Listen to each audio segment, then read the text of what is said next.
It is time for the big board presented by Bet365, and it's great to have Blake Murphy here to explain why George Springer is leading the universe in invoking catcher's interference. It's a bit of an odd one, and not only is he leading the league this year, he's leading the league significantly. He's had it 6 times. No one else has more than 3. He has made up almost 15% of all the catcher's interference in baseball, and this has been a George Springer thing since he entered the league. No one's had catcher interference called on him more times than George Springer. So we dig into what the swing looks like to try to explain this, and my first thought was, well, maybe he's really far back in the box or he stands close to the plate. He's about average in both of those things.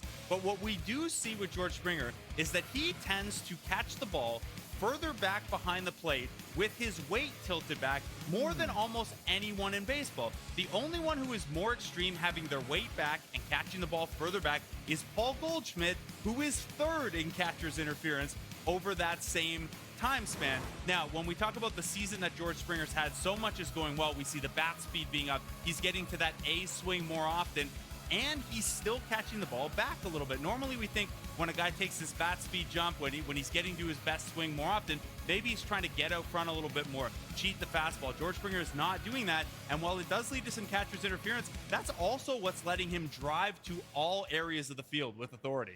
Let's focus on Davis Schneider in the lineup tonight against a right-hander.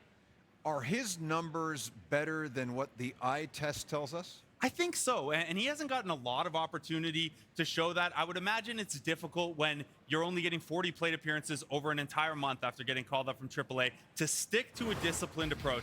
But Davis Schneider has done that. Now, I had to lower the qualifiers here because Davis Schneider hasn't played a lot, but if he were to qualify, he is chasing at pitches out of the zone less than anyone not named Juan Soto. He's also cut his swing and miss a lot. He's still going to swing and miss given his swing profile, but he has cut that back as well. When we look at the total of swing decisions, which includes pitches you lay off and jumping on the pitches you can hit, Davis Schneider ranks with the best in the league. Juan Soto, Ronald Acuna. The issue for Schneider has been, for whatever reason, when he does jump on those pitches, the damage just isn't there. There you see some of his power production against pitches in different part of the zone.